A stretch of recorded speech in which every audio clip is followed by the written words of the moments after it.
J'accueille tout d'abord Emmanuel pour nous rejoindre, qui va être l'animateur de ce panel, le modérateur. Bonjour Emmanuel, installe-toi. Et Emmanuel qui est co-fondateur du Hub Forum avec Vincent Ducré, mais aussi, et ce sont donc les deux intervenants de ce panel, tout d'abord Patrick Russo, il est directeur communication et stratégie de marque chez Laser. Bonjour, merci d'être ici. Et il est accompagné de Frédéric Vacher, Content and Media Strategy Marketing Manager chez Dassault Systèmes. Bonjour, merci d'être avec nous. Je vous en prie, installez-vous. Et on va co-animer avec vous ce panel, Emmanuel et moi, pendant une demi-heure. Bon, c'est le moment de la digestion, donc on va essayer de vous réveiller un tout petit peu. En même temps, a priori, c'est un des sujets de l'année. Tout le monde finalement se réintéresse un tout petit peu au point de vente en se posant la question du digital en point de vente. Et puis finalement, il y a des sites e-commerce, donc pourquoi avoir des magasins? Peut-être repenser un tout petit peu ça. Alors déjà, Patrick, vu que tu connais quand même pas mal de sujets, toi tu vois beaucoup d'annonceurs, tu vois beaucoup de marques, tu les aides à réfléchir, à innover. Aujourd'hui, comment tu sens un peu le marché? Parce que c'est vrai qu'on entend parler de retail 2.0, c'est quoi le retail 3.0, 4.0 bientôt? Comment tu vois un petit peu les choses côté des marques? Alors c'est vrai que chez Laser, on est un partenaire privilégié de beaucoup de retailers, puisqu'on est là pour leur proposer des solutions aussi bien sur le paiement, la fidélité et les services financiers. Ce dont on se rend compte, c'est que l'abondance de technologie fait que quand même, ils se posent des questions sur la réelle utilité de ce que tout ça peut avoir en magasin. Après, et là je vous ai préparé une petite présentation, il y a des choses intéressantes qui se passent. Donc si on peut envoyer les slides, je vais un peu montrer ça. Mais ce qu'on remarque avant tout, c'est le désir qui est beaucoup plus important cette année par rapport à l'année dernière, notamment sur ces questions de ROI, puisqu'on voit que les budgets quand même se contractent, la crise aidant. Et aujourd'hui, il y a des vraies questions qui en sont de se dire, si j'avance sur de la technologie ou si j'avance sur un process d'online to store, comment je peux vérifier que tout ça est bien efficace? Alors, tu veux dire qu'il y en aurait qui auraient acheté par exemple beaucoup d'iPads d'un seul coup pour avoir des tablettes en magasin, qui se posent la question un peu aujourd'hui de combien ça coûte de mettre tout ça à jour, d'entretenir, etc. Je ne veux pas dire, je dis carrément, oui. Nous, on va souvent à New York faire des voyages d'études pour vérifier ce qui se passe un petit peu sur les nouveautés en magasin, notamment autour de ces technologies. Et on voit pléthore de magasins qui ont des iPads dont la moitié ne fonctionne pas. Et souvent, il y a même des racks vides où on voit qu'ils ont enlevé les iPads parce que finalement, ça ne sert plus à rien. S'ils n'ont pas été volés, c'est ça? Non, ils ne volent pas aux États-Unis. Tu sais, la loi là-bas est dure. Dans les magasins, notamment à New York, ils évitent de voler parce qu'ils savent que ça se termine mal. Mais c'est eux-mêmes qui les enlèvent parce que ça ne sert à rien. Mais je dis bien, ça ne sert à rien lorsque c'est mal implémenté, lorsque ce n'est pas logique. Là, on va voir des exemples. C'est toujours pareil. Il faut que ça ne soit pas un phénomène de mode, mais il faut que ça soit quelque chose d'utile. Et surtout, et je vais expliquer pourquoi, il faut que ça corresponde à un réel besoin consommateur. L'idée d'aller mettre des iPads dans un magasin, ça peut être très bien si réellement ça correspond à une utilité. On va en avoir une. Alors si on peut passer au slide d'après, je vais me donner 2-3 exemples de ce qu'on a vu récemment. Je pense que vous avez dû entendre parler de ce qu'a fait Sephora, notamment avec Passbook. Ce qui est important sur ça, c'est que Sephora est une enseigne qui, depuis très très longtemps, s'intéresse à tout ce qui est expérientiel en magasin. L'univers produit s'y prête bien. Et la clientèle est assez fidèle. Et ils ont notamment un magasin pilote à New York où ils essayent d'implémenter tout un univers, notamment autour de tout ce qui est la peau, de pouvoir trouver les parfums qu'on veut, le maquillage qu'il faut. Et avec Passbook, ils ont essayé de concentrer un petit peu toute cette relation qu'ils avaient réussi à faire sur ce magasin pilote, avec tout ce qui est les offres, le paiement, les promotions, l'animation. Ça fonctionne plutôt pas mal. Et là, on est vraiment dans une logique enseigne.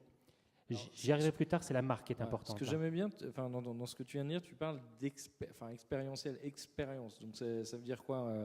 Et on met un show dans le magasin. Il ne suffit pas juste de mettre des belles PLV en carton. Non, justement, c'est pas ça. Parce que sur ce magasin pilote à New York, qui est dans le Mid-Packet District, ils ont quand même essayé de ne pas donner l'impression que la technologie était là pour faire bling bling. Par exemple, il n'y a plus de ligne d'encaissement.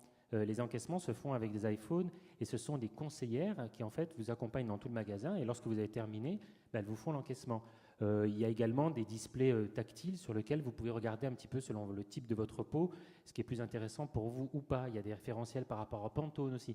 Donc ils ont vachement bien bossé cet événementiel et dans l'univers de marque, puisque c'est vraiment une question de marque, dans le magasin par exemple, il y a des expos permanentes d'œuvres d'art puisque le Meatpacking, c'est un endroit où il y a également à New York beaucoup d'ateliers et de galeries. Super, alors tu as vu quoi d'autre dans ta besace? Qu'est-ce que tu nous as Alors, ramené comme slide case suivant. studies un peu sympa? Donc ça, c'est nous. Je vais faire un peu de pub. Sur la fidélité, je vais parler un petit peu de tout ce qui est la mobilité, parce qu'aujourd'hui, la fidélité, c'est quelque chose qui se rencontre souvent en magasin ou qui se trouvait également sur le web quand on est en ligne. Aujourd'hui, ce qui est très important, c'est que beaucoup d'enseignes se posent la question de la mobilité et surtout de cette fidélité. Je parlais de Passbook avant. Ce qui est très important, c'est d'avoir, je dirais, une continuité sur les différents points de contact avec le consommateur. Ce qu'on rend compte, c'est que le consommateur, dès le moment où il l'a choisi, c'est-à-dire il a choisi de plugger sur son iPhone ou sur son smartphone un programme de fidélité, c'est déjà de ne pas être intrusif, mais surtout c'est d'être extrêmement collé par rapport à son rythme de consommation et à son mode de consommation.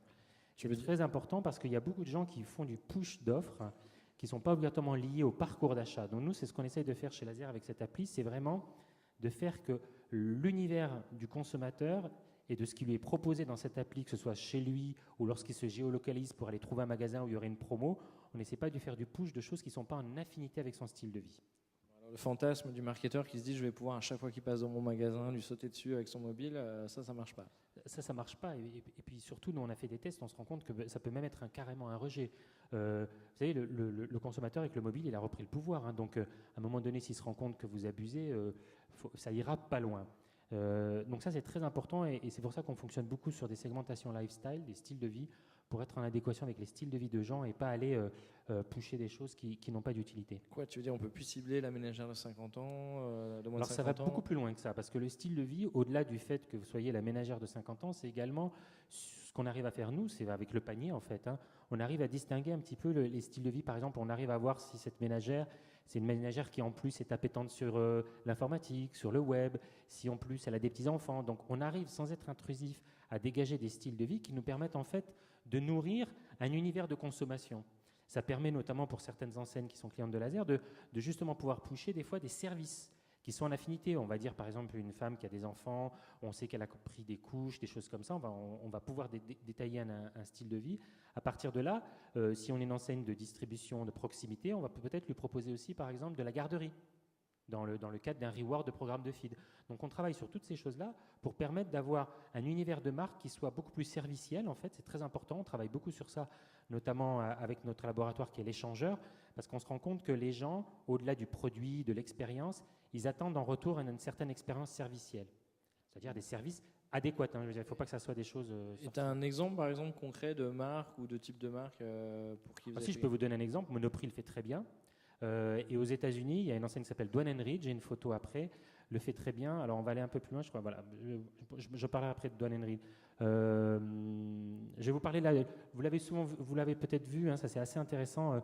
C'est ce qu'a fait Burberry à Londres en s'inspirant dans la conception de son nouveau flagship store, en faisant une conception physique qui soit issue d'une idée Internet.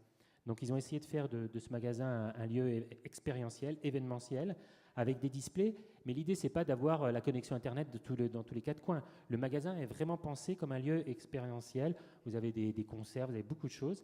Il faut voir si ça, dans la durée, comment ça se passe, parce que je crois que la chose la plus importante, c'est l'animation de ce type de point de vente. Il ne faut pas que ça fasse gadget et qu'après, au bout de 6 mois, on se rend compte que c'est pareil. Donc, sur la continuité, c'est très, très difficile. On revient presque à ce qu'on nous a dit hier avec Ed Banger, c'est presque la direction artistique de marque. Là. Il faut un programmateur. Exactement. Mais vous savez, c'est comme pour un site web. Un site web, ça a besoin d'une animation. Et le magasin physique, dès le moment où vous vous inspirez d'une logique digitale pour le concevoir, il faut que vous soyez sur le même train, parce que sinon, le consommateur, au bout d'un moment, il va se lasser. Donc ça, c'est très important. On va passer à la slide suivante. Voilà, Duane Reade, c'est en haut. Duane Reade, donc eux, ils ont bâti un magasin pilote, pareil, qui est dans le quartier de Wall Street, qui est un très beau magasin, puisque c'était une ancienne banque. Et ce qu'ils ont fait là-dedans, c'est vraiment d'essayer de regrouper tout ce qui est l'aide à la consommation ou l'aide à l'information. Ça se retrouve aussi bien dans l'espace beauté, ça se retrouve dans l'espace conso. Vous avez les caisses permettent de payer avec Google Wallet. Sans être trop pushy sur les technos, ils ont essayé de faire que, globalement, ils ne perdent pas leur nature essentielle. Hein, c'est un drugstore, en fait, un drugstore à l'américaine. Mais ils essayent quand même de montrer certaines choses qui peuvent être utiles. Ils ont vraiment travaillé ça dans le cadre de l'utilité. Parce que Duane Reade, c'est vraiment l'enseigne américaine qui est vraiment axée sur l'utilité. Hein. C'est vraiment celle où, à 2 heures du matin, vous allez aller chercher des médicaments parce que vous n'en avez plus. Dans l'après-midi, vous irez consulter parce qu'il y a toujours un médecin sur place. Donc c'est un lot complet qui, au-delà du digital, va également sur le service. En dessous, c'est ce que je disais tout à l'heure, c'est pour les iPads. C'est Nespresso qui a mis ça en place, hein, c'est I Love Velvet. Vous savez que Nespresso, souvent, quand on arrive chez Nespresso, on fait d'abord la queue pour avoir les capsules, alors qu'on sait pertinemment ce qu'on veut comme capsule.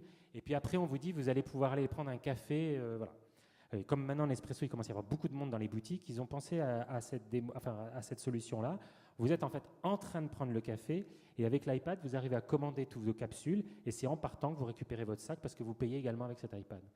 Donc là, c'est vraiment l'idée était de dire, essayons de rajouter un niveau un peu plus de satisfaction, là où on voit clairement que les gens commencent à faire beaucoup la queue aux caisses. Alors après, je crois, suivante, voilà.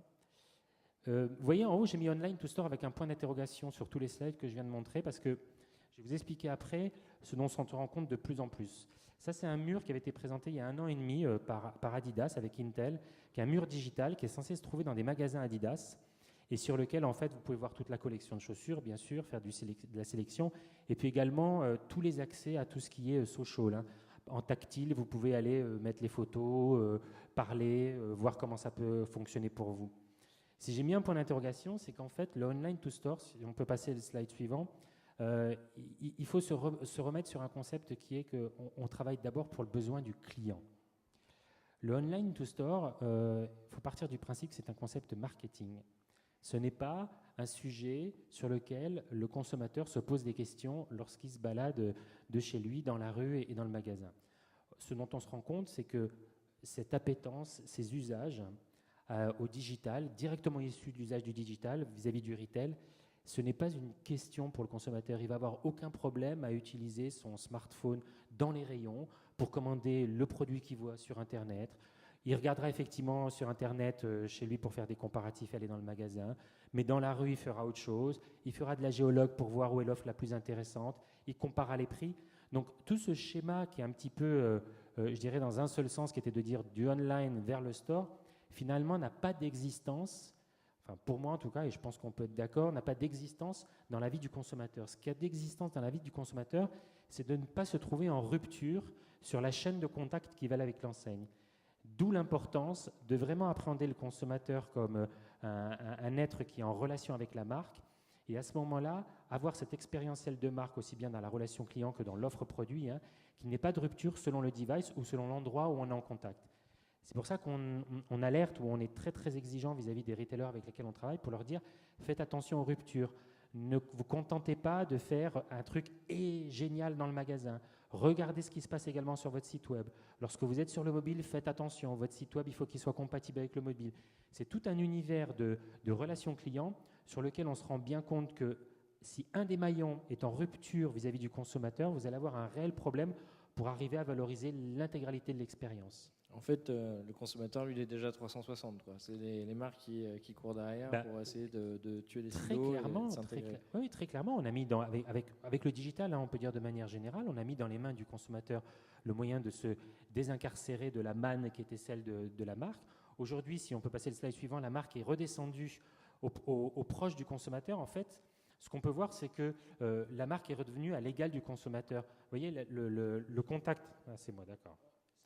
Le contact que le consommateur peut avoir avec une marque, c'est un contact qui est d'égal à égal. Et ce qui est très important, c'est d'utiliser la marque comme un actif opérationnel, un outil CRM comme je l'ai mis là. L'actif opérationnel, imaginez que le consommateur, il touche votre marque. Lorsqu'il est sur un mobile et qu'il tape sur une apps, ben, globalement, sur l'icône, il touche votre marque. Donc, il n'est plus du tout dans le même rapport qu'il pouvait y avoir avant. Lorsqu'il touche l'icône de votre apps, quelque part, c'est lui qui décide de se mettre en contact avec vous. Ça veut dire qu'il considère inconsciemment qu'il a fait un effort et à ce titre, il exige d'en être récompensé. C'est pour ça qu'on voit très vite que des gens qui sont sur des apps qui ne fonctionnent pas ou des sites web qui sont mal bâtis, ben, on voit bien que les gens partent très rapidement. Donc, on voit bien qu'il y a une exigence sur laquelle la marque, vraiment la marque, devient un actif et à ce titre, elle doit réagir d'égal à égal avec le consommateur. Donc en gros, on passe du marketing de la brochure au marketing de la relation et de l'expérience. On est vraiment... la marque, c'est un outil relationnel maintenant. Bon, ça l'a toujours été, hein, mais plus que jamais. Et puis surtout, la marque se doit d'appréhender le consommateur, comme je disais tout à l'heure, sur les différents styles de vie. lorsqu'un consommateur rentre en contact avec une marque, il en attend une chose, c'est de la reconnaissance. Et à ce titre, vous ne pouvez plus n'avoir que la reconnaissance du panier. La reconnaissance du panier, bien, il aura des points, programme de feed. Mais au-delà de, et c'est ce que je vous expliquais tout à l'heure sur les programmes de feed, où souvent de la récompense doit être sous forme de serviciel, le consommateur, il attend qu'on le reconnaisse, y compris dans l'attitude, dans les usages qu'il a vis-à-vis de la marque. Si vous contentez juste de récompenser l'achat pur, quelque part, sans réfléchir un petit peu à quel type de récompense il faut avoir, quelque part, il va se dire, mais ils n'ont rien compris de ce que j'attendais d'eux. Et ça, c'est très important, c'est ce sur quoi on travaille chez Laser. Bon, merci beaucoup Patrick. Alors, on parle d'expérience. Si justement on doit parler de digital et d'expérience digitale, il y a une boîte française, et internationale quand même, qui est Dassault Systèmes, qui fait des choses assez hallucinantes en termes de 3D. Et c'est vrai que finalement la 3D, ça peut être en dehors du web ou sur le web, ça peut être effectivement en magasin ou pas, mais je pense que Frédéric, tu as pas mal de choses à partager avec nous, tu as quelques vidéos d'ailleurs à nous montrer de trucs assez bluffants en termes d'immobilier, on peut imaginer des aménagements de boutiques, des choses comme ça. Oui, complètement en fait, pour rebondir, marketing expérience, on est à fond dedans. La 3D Experience Platform, c'est la plateforme que l'on met en place sur le marché. Dassault Systèmes, après 30 ans d'avoir virtualisé le monde de l'industrie, et on est numéro 1 mondial sur le sujet, finalement, maintenant, les produits sont tous digitaux de par nos solutions professionnelles. Et cette plateforme 3D Experience va vous permettre de mettre ces produits en vie et les mettre en face de consommateurs pour qu'il y ait un meilleur engagement. En gros, vous prenez la technologie de l'aviation des mirages pour améliorer les rayonnages dans les magasins, c'est ça ? Exactement. Et effectivement, comme c'est très visuel notre métier, je ne vais pas utiliser de slide, mais je vais vous le montrer avec des vidéos et quelques démos live. Donc si vous voulez bien, on va lancer la première vidéo.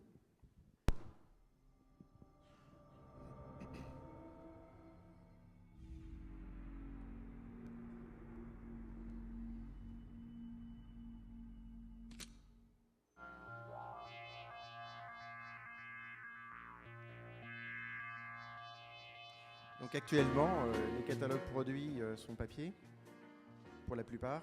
La question, c'est comment virtualiser ces catalogues produits pour les mettre en expérience dans un monde virtuel, en ligne, multi-user, pour que vous puissiez interagir et découvrir le produit. Donc ça, c'est un projet avec Ligne Rosée. Le groupe Ligne Rosée Sina a virtualisé ces catalogues avec nos solutions professionnelles, SolidWorks. Ces produits, de fait, peuvent être publiables sur notre plateforme et mis en expérience dans un showroom tel que vous le voyez. Donc là, on est en temps réel, on peut discuter, on peut être plusieurs. Ça peut être une interaction entre la Corp et les différents magasins de par le monde ou une interaction avec le consommateur. Sur cette même plateforme, on a eu un projet avec Tom Dixon, le célèbre designer anglais, où on a fait Virtual Milan. Milan, qui est en mai le plus grand salon mondial du design, où on a virtualisé son espace, son showroom, positionné exactement sa collection telle qu'il l'a fait en réalité. Et c'était pas évident parce que ces tabourets, il les présente comme des sculptures de tabourets, les chaises sont empilées. Et pour un designer comme Dixon, il fallait qu'on représente la mise en scène de manière la plus fidèle possible. Là, vous voyez un projet qu'on a avec Explorimo de Figaro Classifieds, le numéro 1 mondial de l'immobilier en ligne en ce qui concerne les programmes neufs, le numéro 1 français, pardon. Où là, l'objectif, c'est de virtualiser les programmes neufs. Et vous voyez en fait que les meubles de la collection Ligne Rosée sont utilisés pour décorer l'appartement que vous allez visiter. Et là, on n'est plus dans une interaction simple, mais on est dans une simulation complète où on va pouvoir vous simuler la lumière, on va pouvoir avoir une interaction, changer le sol, changer les éclairages, ouvrir les portes. Et tout ça, comme vous le voyez, est disponible en ligne sur le site explorimo9.com. Donc c'est un peu, les marques peuvent se faire leur Sims 3D grâce à vous, quoi. C'est un peu ça, sauf qu'on n'est pas dans un jeu, on est en représentation fidèle de la réalité. On fait en fait de la virtualisation précise, au départ dans l'industrie pour concevoir les produits et programmer les machines. Ici, c'est des scénarios d'usage où on veut acheter un nouvel appartement, on veut le visiter, quoi. Donc évidemment, pour le programme neuf, l'appartement n'existe pas, donc il y a une vraie valeur. Il y a aussi une valeur pour les appartements anciens. Donc vous remplacez le point de vente en fait. On n'a plus besoin, on l'a créé en mieux en ligne ou en digital. C'est ça, c'est l'idée d'agréger des services autour de ces mondes virtuels. Si on peut envoyer l'iPad, ce qu'on va en fait constater en live, c'est que cette plateforme étant en cloud, je peux interagir avec l'ensemble des produits aussi sur ma tablette. Et là, on constate vraiment qu'on peut quand même commencer à mettre la 3D dans les mains de tout le monde, parce qu'avec mon doigt, je peux naviguer avec les objets. Et si je fais une recherche sur Ligne Rosé, exploitant le moteur de recherche Exalit que l'on a racheté il n'y a pas très longtemps, on va pouvoir retrouver toute la collection de meubles qui ont servi pour leur showroom ou pour décorer l'appartement. Donc la notion de online to store, finalement, dans le monde virtuel, c'est quoi? On peut virtualiser le point de vente, bien évidemment, mais finalement, là, on constate que le produit vient chez vous, dans votre appartement virtuel. Et finalement, je cherche à acheter un nouvel appartement. On peut me qualifier, est-ce que je suis plutôt urbain, j'aime le noir et la musique classique. Et donc, on va m'emmener dans une ambiance de décoration qui va correspondre à mes besoins, donc personnaliser finalement l'expérience en fonction du profil utilisateur. Ouais, Eric, il faut que tu te méfies l'année prochaine. Ils digitalisent, tu restes chez toi, tu fais ça de là-bas en 3D, c'est royal. Donc ça, c'est un axe. Le deuxième axe qui va être illustré par la prochaine vidéo est l'axe vraiment professionnel, où là, on virtualise le magasin dans des buts de simulation pour faire de la planification, faire du test consommateur virtuel, faire du test de packaging avec des grands groupes comme Procter & Gamble, par exemple. Donc je vous laisse voir la vidéo. Donc là, en fait, on peut montrer très peu d'images sur ces sujets parce que la plupart des projets sont confidentiels.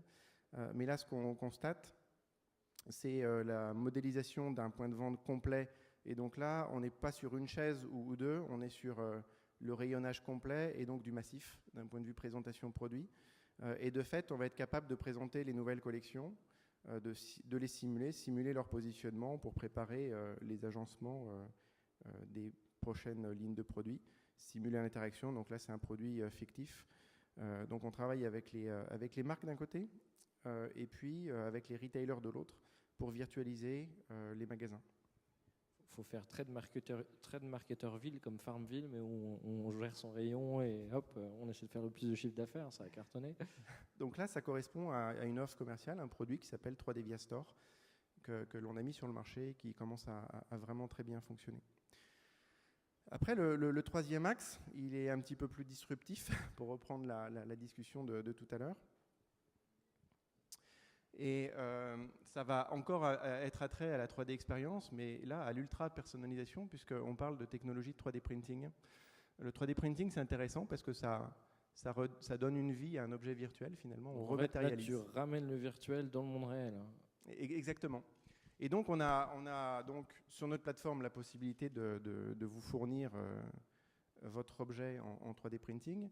Mais comme tout le monde n'est pas designer, l'objectif, ça a été, sur l'illustration que vous allez voir, de concevoir avec un designer un objet de base et vous permettre, toujours en accès en ligne, à vous, grand public, entre guillemets, pas designer, de pouvoir customiser l'objet de manière ultra simple pour qu'en final, chaque objet soit complètement unique.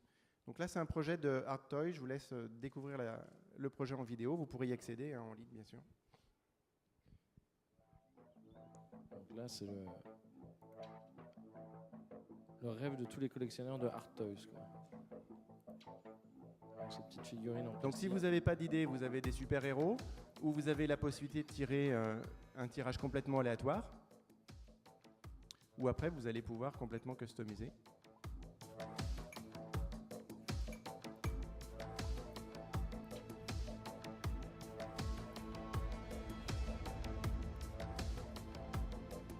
Ouais, donc dès qu'on a customisé sa petite vache, du coup, vous nous l'imprimez, vous nous l'envoyez par la poste, c'est ça? Exactement. Une fois que vous êtes content de votre objet, on fait tourner une ferme d'impression 3D et on vous l'envoie en 48 heures chez vous.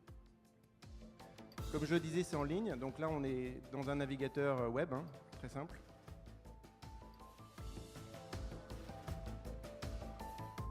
Bon, à quand l'imprimante 3D dans son magasin de quartier ou chez soi pour qu'on puisse téléporter les produits directement à la maison? Bientôt, les prix baissent. Et là, vous avez le résultat de la petite figurine en question. Donc du coup, le nombre d'objets est complètement incroyable. Chaque objet est complètement unique. Et du reste, je vous en ai emmené quelques-uns pour vous montrer en fait la qualité du résultat. Vous allez pouvoir voir sur la table. Je vous les positionne. Donc c'est génial, en fait, vous n'avez même plus besoin de faire l'objet. Vous proposez le concept, c'est le consommateur qui va choisir la bonne couleur, le bon mix, voire il aura un produit unique, quoi. Exactement, on est dans l'ultra personnalisation. Si je veux, je peux même inscrire mon nom sur l'objet. L'objet ne coûtera pas plus cher. Et là, on est sur des objets sur le projet à 15 € pièce, le prix de départ. Donc le prix c'est du sur-mesure, du 3D printing commence accessible. à être abordable pour le grand public, parce que ces technologies, elles existent depuis des dizaines d'années dans l'industrie, mais ça restait très coûteux. Donc ça, c'est un projet sympa de Hard Toy. Mais là, en même temps, on se dit, ouais, bon, c'est très chouette, mais c'est du plastique. Parce qu'on a le panel luxe, après, il flippe un peu. Donc, nous, on est tranquille. C'est du produit quand même hyper haut de gamme, avec des techniques super compliquées, des produits un peu rares. Donc là, aujourd'hui, on peut faire que du plastique ou Non, maintenant, en fait, il y a beaucoup de matériaux. Alors déjà, le point le plus important, c'est qu'il y a des matériaux qui sont acceptables par le corps humain. Donc dans le domaine médical, il va y avoir et il y a énormément d'applications en ce qui concerne les prothèses, que ce soit des os, des dents, etc. Après, en ce qui concerne les produits, on a toute forme de plastique. Donc déjà là, ce sont des résines qui sont de couleur. N'importe quelle texture peut être représentée. On peut même avoir du plaqué argent. On peut avoir de la céramique. Tout type de résine. On a travaillé sur un autre projet. Si vous pouvez renvoyer l'iPad. Où là, on est sur un objet vraiment utile pour le coup. L'objet mystère. Alors, qui peut deviner quel est l'objet mystère?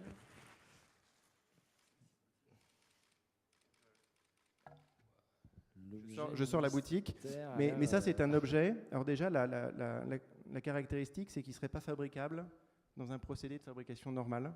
Parce que c'est d'un seul tenant, c'est ça?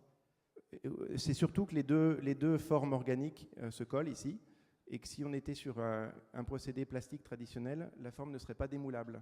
Donc déjà, avec l'impression 3D, on est capable de faire des formes qui ne seraient pas fabricables autrement. Alors c'est quoi? Parce que là, quand même, je pense qu'il y a beaucoup de gens qui se demandent vraiment. Donc on peut faire un quiz dans le public.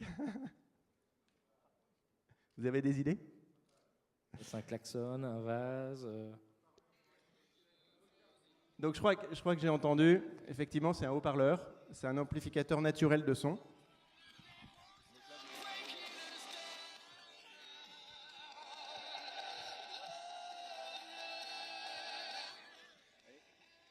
Donc c'est l'enceinte coquillage naturel en plastique imprimable sur mesure.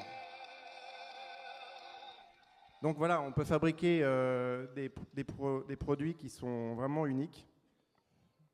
Il faut que j'arrive à arrêter ça. Donc, qui sont fonctionnels. Donc le MIT, par exemple, le Media Lab du MIT a conçu une flûte traversière fonctionnelle en 3 parties. Une guitare a été récemment conçue. Donc on arrive maintenant à avoir vraiment des produits dignes de ce nom, fonctionnels. Et on n'est pas à l'abri d'ici quelques années. Voilà, j'ai cassé une poignée de porte, je la scanne, je la print. La semaine dernière, j'ai acheté une imprimante 3D limite grand public, je l'ai payé $1000. Donc on n'est pas tout à fait sur ce type de qualité. Mais si l'asymptote est la même que pour le photocopieur couleur, on va retrouver ce type de qualité, voire mieux, chez vous, quoi, à des prix très abordables. Bon bah Patrick, Frédéric, merci beaucoup. On voit qu'il y a un gros réveil à faire, à mon avis, côté retail. En tout cas, il y en a qui ont commencé.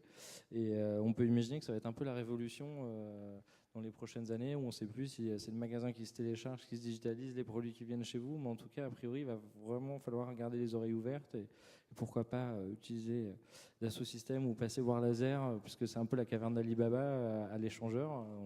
J'avais visité, j'ai l'impression d'être chez James Bond. Il y avait tous les prototypes des futurs trucs là-bas. Il y a les démos, mais il y a surtout les usages aussi. C'est ça qui est très important. Oui. Bah merci merci à beaucoup. tous les deux. Merci à vous et tous. on a quand même le Merci luxe de nous expliquer. Très intéressant.